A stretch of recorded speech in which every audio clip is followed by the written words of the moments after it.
عليكم ورحمة الله وبركاته. جاية النهاردة مع مشكلة جديدة من المشكلات. هي يعني أنا حاسة إنه هي بعتلي الرسالة دي تقول لي إيه، قولي لي فأنا أقول لكم يلا نقول بقى المشكلة. أنا طالبة جامعية مرتبطة بزميل بقالنا سنتين وبنحب بعض. هي ما قالتش في سنة كام، فده معناه إنها لسه يعني في الجامعة. وهو تقدم لي وبابا رفضه عشان لسه بيدرس. ما اكيد يعني هو مش هيديكي الطالب، مش هيديكي التلميذ، هيصرف عليكي منين؟ فاهمه لسه صغير. ومش معاه وظيفه، وقال له لما تخلص وتشتغل يبقى تعالى. تمام، باباكي عداه العيب، ما فيهوش اي مشكله كده. هو خايف لحد يتقدم لي وبابا يوافق عليه، وبيحاول يقنعني نتجوز عرفي لحد ما يخلص ويشتغل ونتجوز. وبيقول لي كده كده انا عمري ما هسيبك ولا هخلي حد غيري يتجوزك، وانا كمان بحبه جدا وخايفة ارفض يبعد عني، وخايفة اوافق يكون بيضحك عليا، علما بانه انا قفلت تليفوني فترة وما كنتش بروح الجامعة، وهو تعب جدا جدا ودخل المستشفى وهي مش عارفة تعمل ايه. بصي يعني انا عايزة اقولك حاجة، هو لو هو بيحبك ده مبدئيا، لو هو بيحبك قوي كده زي ما بيقول، عمره في حياته ما هيطلب منك يتجوزك عرفي. عمره بمعنى كلمة عمره. لو هو بيحبك قوي مش هيطلب منك كلمة الزواج العرفي ده، لانه عارف ان البنات المتربية هترفض الكلمة دي، هتبقى بالنسبة لها كالموت، ان هو انتهى اللي بينهم، هتنهي كل اللي بينهم. فمبدئيا كده انا بقولك ان هو مش بيحبك. بس هنفرض حسن النية ان هو شخص كويس، وان هو بيحبك قوي لدرجة ان هو خايف انه حد تاني يتقدم لك فعرض عليكي الموقف ده. يعني الشخص ده مجبور يا عيني، بيدور ايه على حل. طيب لو هنفرض ان هو كويس ومحترم، فالفكرة كلها عندك انت اللي مطلوب منك انك انت تطمنيه وتحسسيه بالامان معاكي، انه انت مش هتقبلي حد تاني يتجوزك غيره. فلو اتقدم لك حد تاني وانت قبلتي، يبقى انت قبلتي عشان انت حاسه ان هو احسن من اللي معاكي، او انت قبلتي عشان انت حابه الوضع. لان دلوقتي في عصرنا ده مفيش بنت بتتجوز غصب عنها، مفيش اهل بيقدروا يجبروا بنت انها تتجوز مغصوبه. ده كان زمان، مش في زماننا ده دلوقتي. فعشان تقولي لي ان ممكن اهلك يغصبوك يجوزوكي واحد تاني، ده صعب ومستحيل، ومفيش حد بيقدر يغصب بنت انها تتجوز غصب عنها. وبعدين مبدئيا اصلا يعني انا بقولك ما تستعجليش في الجواز ايا ما كان، حتى يعني لو هو او غيره.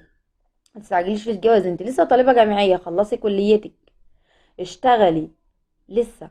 يعني ما تحمليش نفسك مسؤولية بدري، لسه بدري.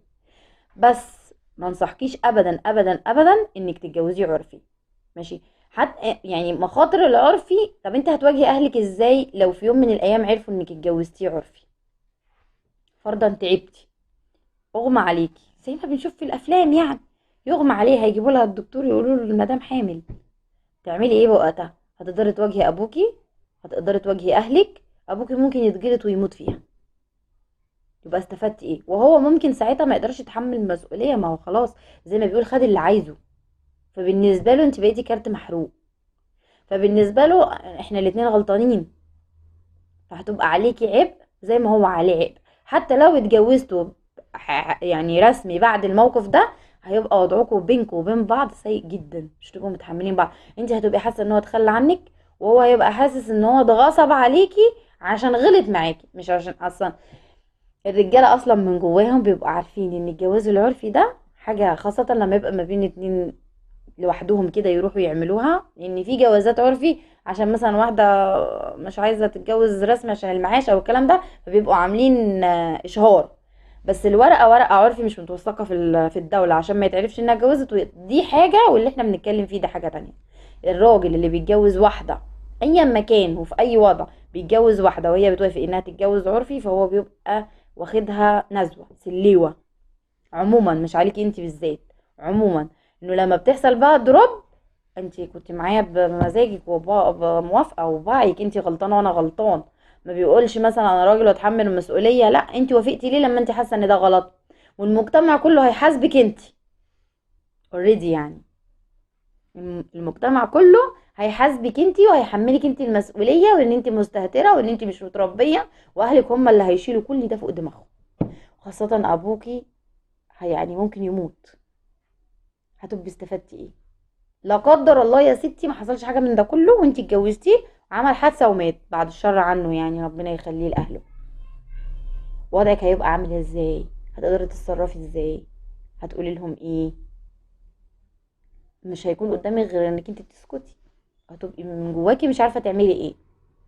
فنصيحتي ليكي، انت طمنيه، طمنيه، انا ليك، انا موجوده، انا اهو، احنا مع بعض، محدش هيقدر يجبرني، انا لسه قدامي دراسه ولسه قدامي لازم ادور على وظيفه، وانت كمان تدور على وظيفه، واحنا لبعض مهما كان. طمنيه واستني فعلا، مش تلاقي فرصه احسن منه تروحي طايره، لو انت طرتي هتطيري بمزاجك. لكن انا عشان اقولك روحي اتجوزي عرفي يبقى انا بضحك عليكي وبأذيكي وبدلك على طريق غلط. الجواز العرفي غلط، غلط غلط. حبوا بعض عادي، محدش قال ما تحبوش بعض، بس في حدود الادب والاخلاق وحدود تربيتك ومجتمعك. لو اخته هو مش هيرضى لها بكده، لو الدنيا معكوسه واخته اللي عملت كده يعني هيموتها.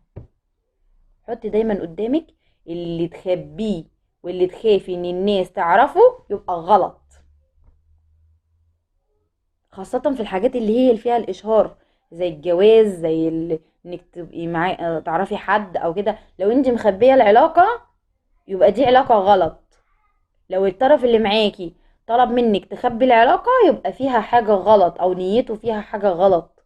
اللي يفتخر بيكي ويبقى عايز يعرف الدنيا كلها عنك وشايفك اعظم انجازاته، ده تحطيه على راسك. بس برضو ما تروحيش تتجوزي عرفي يعني الجواز العرفي مرفوض. وما تنسوش اللايك، ها، والشير وتشتركوا في القناة وتدعموني كده، والجرس عشان يجيلكوا اشعار. الجرس هنعمل الجرس عشان يجيلكوا اشعار بالفيديوهات الجديدة اللي بتنزل. السلام عليكم ورحمة الله وبركاته.